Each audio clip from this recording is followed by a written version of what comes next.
Vamos diretos ao assunto com Rodrigo Saraiva, deputado da Iniciativa Liberal e vice-presidente da Assembleia da República, numa altura em que no Parlamento se vivem por estes dias uma longa maratona na aprovação, a linha, das mais de 2.000 propostas de alteração ao Orçamento de Estado. Boa tarde, Rodrigo Saraiva. Das mais de 2.000 alterações propostas, a Iniciativa Liberal é responsável por 50. Qual é a marca que os liberais querem deixar nesta fase do debate orçamental? Ou, por outras palavras, qual a proposta que consideram mais importante aprovar? Muito boa tarde, Raquel. Também boa tarde ao Miguel Videira. Vamos ser pragmáticos. Nós sabemos aquilo que a aritmética parlamentar possibilita. Sabemos aquilo que é a posição dos outros partidos sobre um conjunto de vastos temas, também o que é que permite, e eu acho que logo o primeiro dia permitiu a aprovação de duas propostas da Iniciativa Liberal que são bastante importantes, que têm a ver com a contenção, a correção da despesa pública. E isto é um bom ponto de partida para fazer aquilo que é essencial que nós achamos. Por um lado, uma reforma de Estado, uma reforma e uma redução da despesa pública. Por outro lado, seria a parte da baixa da fiscalidade sobre as pessoas e sobre as empresas, mas ainda hoje, com as votações, como nós tivemos a ver, em que só, por exemplo, no IRC, os partidos andaram ao longo de meses, o PS e o PSD, sobretudo, num combate por causa de descer um ponto percentual o IRC, e isso não vai mexer a agulha, isso não vai fazer diferença, não é isso que vai trazer mais empresas para Portugal, mais investimento para Portugal.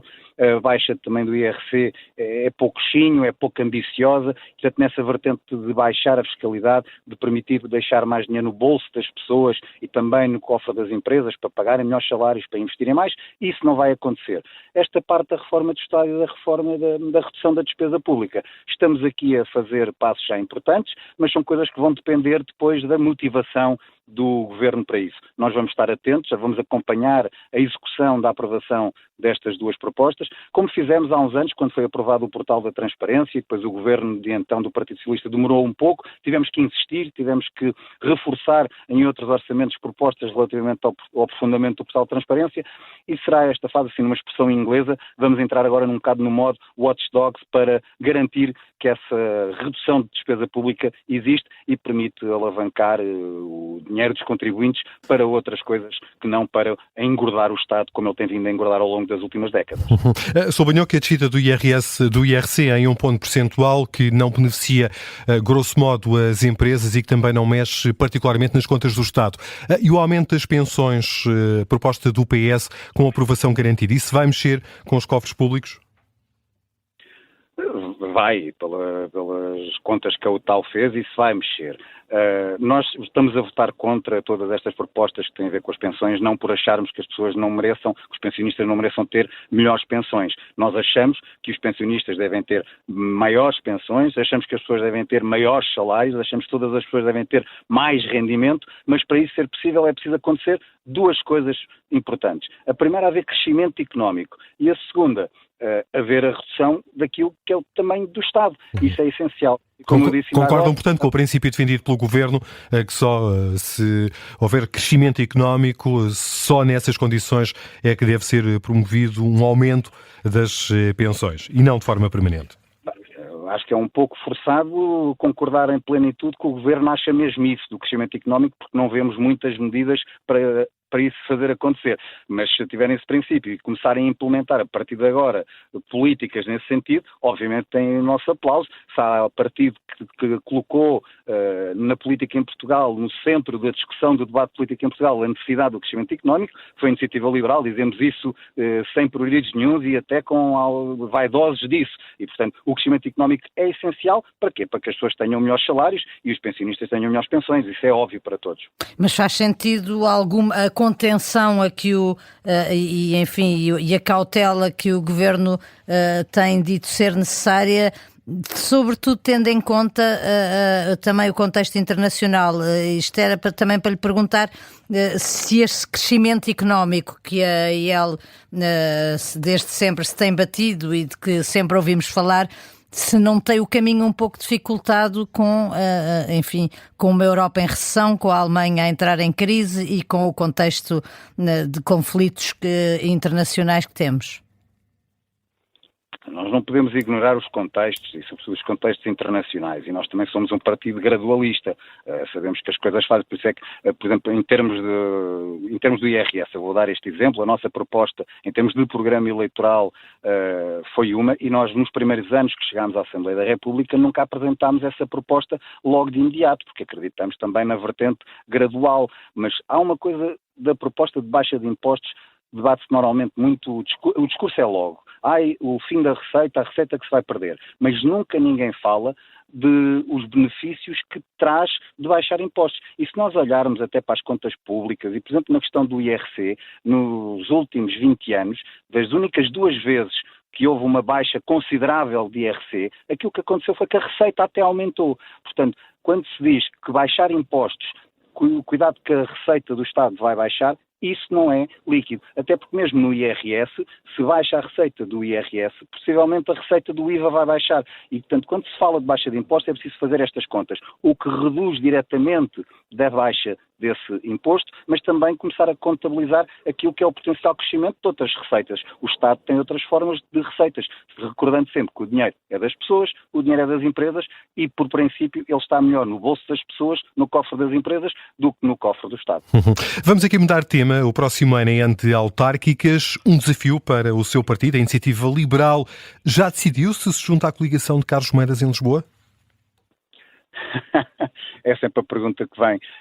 Eu deixo-me fazer um disclaimer. Eu não sou dirigente da Iniciativa Liberal em termos dos órgãos nacionais e dos órgãos locais e, portanto, não sei, nem vou participar nesse debate e mesmo sendo participante sem direito a voto no Conselho Nacional, quando esse tema chegar lá, também não tenho voto.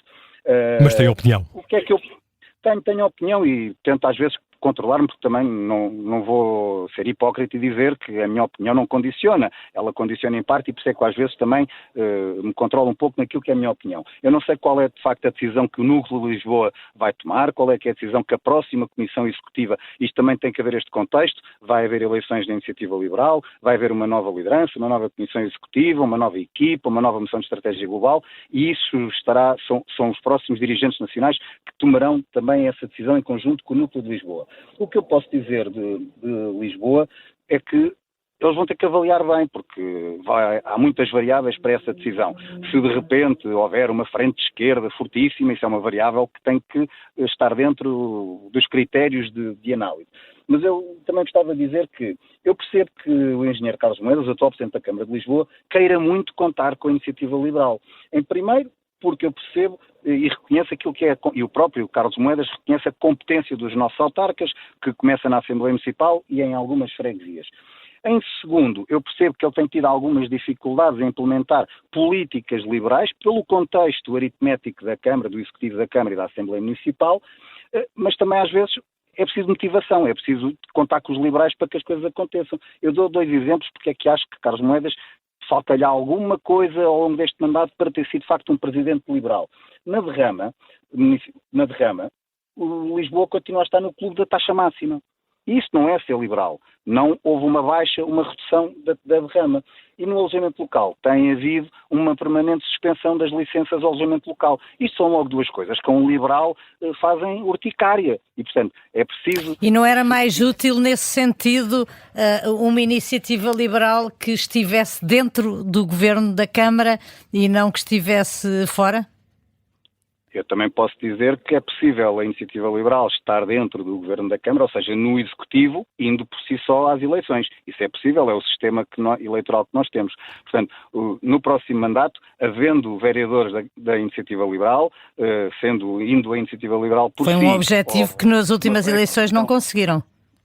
Não era objetivo a eleição do vereador, e eu acho que há uma coisa também. A Iniciativa Liberal, como qualquer partido, embora há outros partidos que acham que são donos dos votos, a Iniciativa Liberal não acha que é dona dos votos. E nas últimas autárquicas, o que o eleitorado liberal, não é eleitorado da Iniciativa Liberal, o que o eleitorado liberal demonstrou é que sabe muito bem distinguir os boletins de voto. Tanto que houve cerca de 15 mil que votaram na Iniciativa Liberal na Assembleia Municipal, e depois só houve 10 mil que votaram na Câmara. Portanto, houve 5 mil liberais que garantiram a eleição de Carlos Moedas como Presidente da Câmara de Lisboa. É claro que chegando ao fim de 4 anos, vendo que a derrama não baixou e que o alojamento local continua suspenso, se calhar não voltarão a repetir esse voto se a Iniciativa Liberal não estiver dentro dessa nova candidatura. E esse deve ser um objetivo para as próximas eleições autárquicas, a eleição de pelo menos um vereador?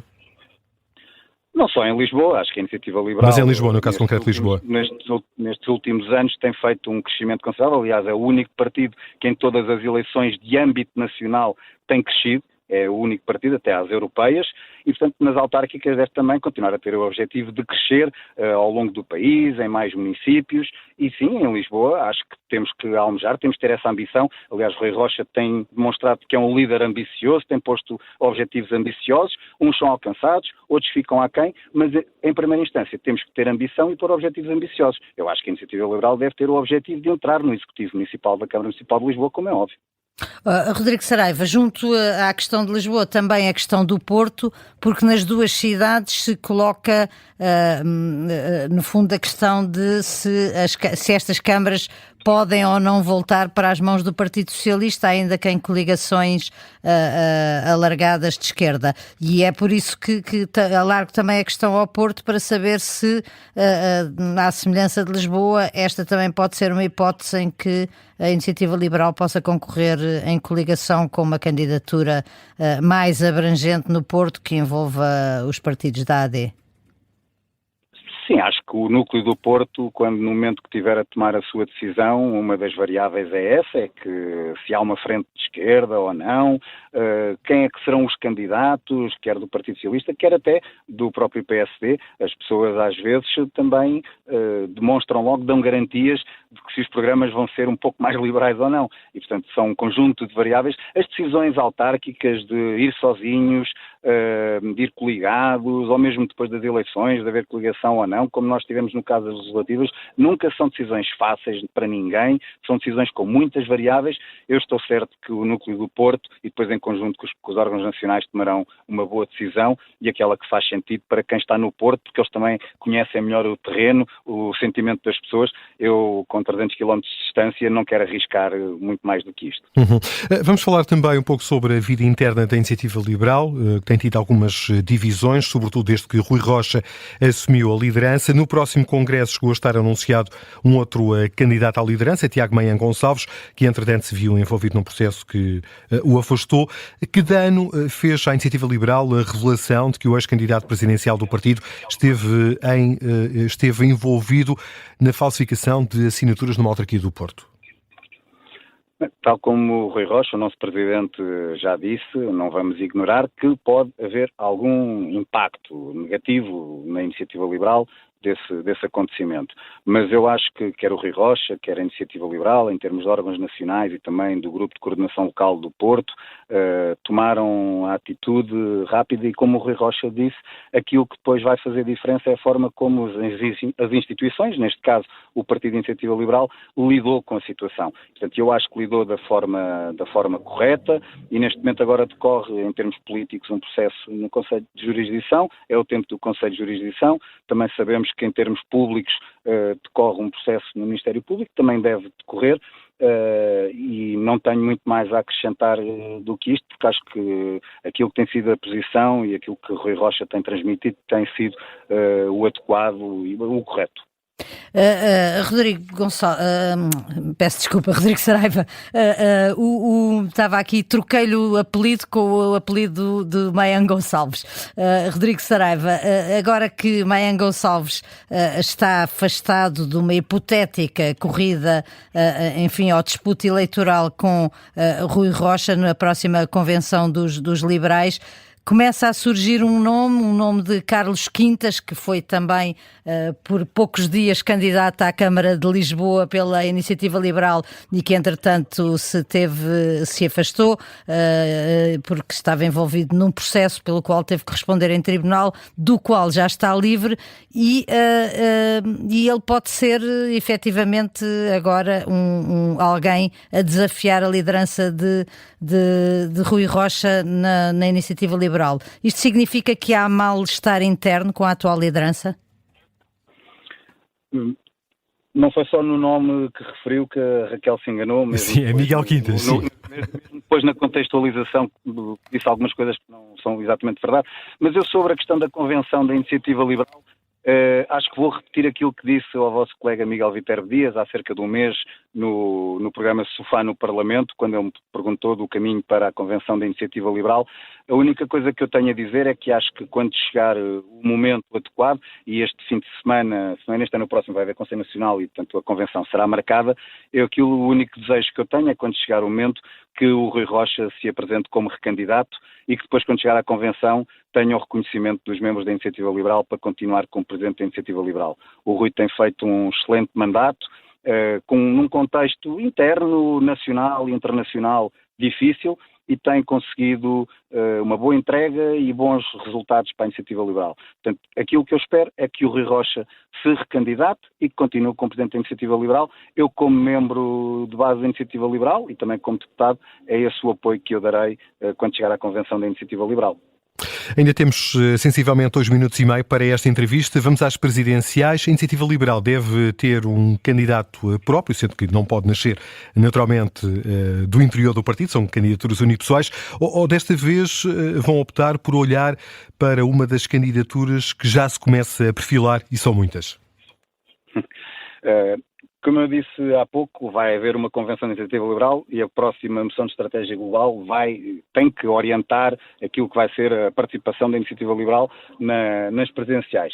À luz ao dia de hoje e à luz daquilo que nós vamos sabendo, das muitas movimentações e das muitas notícias que vão saindo, eu acho que a Iniciativa Liberal está muito confortável, porque a Iniciativa Liberal tem a sua liberdade, tem a sua autonomia estratégica e neste momento acho que pode optar com grande tranquilidade por ficar à margem do processo, por apoiar algum candidato que venha a aparecer ou por não apoiar, ou por apresentar incentivar um próprio candidato, membro da Iniciativa Liberal ou um liberal reconhecido. Mas não apoiar nenhum candidato é uma hipótese?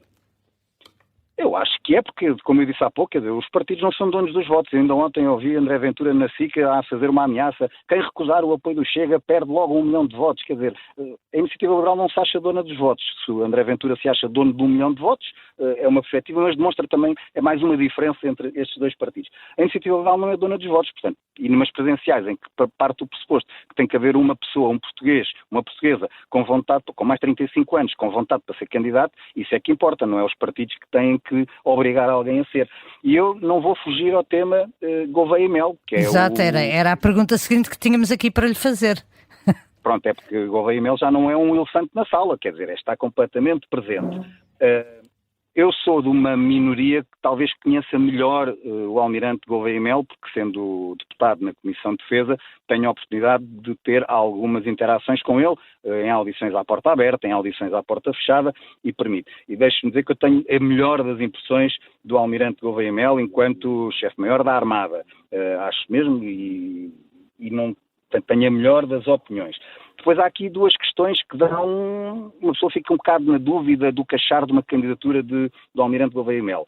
Em primeiro, porque desde 1982 que Portugal tomou uma decisão que foi tirar os militares da política. Deixámos de ter uma democracia tutelada. E, portanto, não se espera. Aliás, se o nosso Presidente da República é o Comandante Supremo das Forças Armadas, é numa lógica de ser um civil, que é o chefe, que é o Comandante Supremo das Forças Armadas, e não depois ser um militar que tutela as Forças Armadas.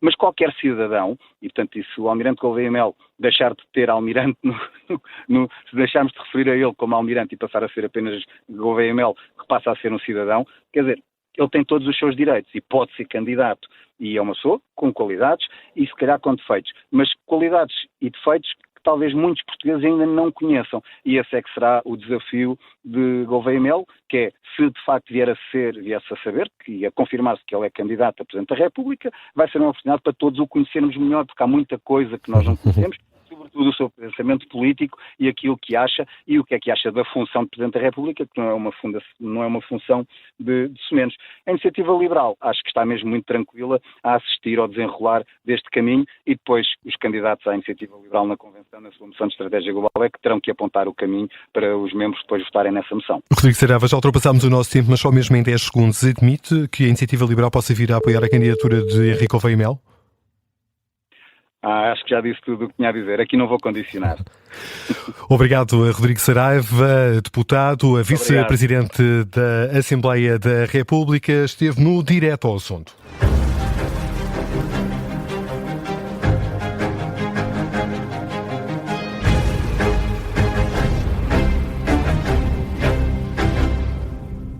Se gostar deste podcast, pode seguir, dar 5 estrelas e comentar o episódio na Apple Podcasts ou no Spotify. Pode também subscrever e gostar no YouTube. Assim recebe uma notificação sempre que houver um novo episódio.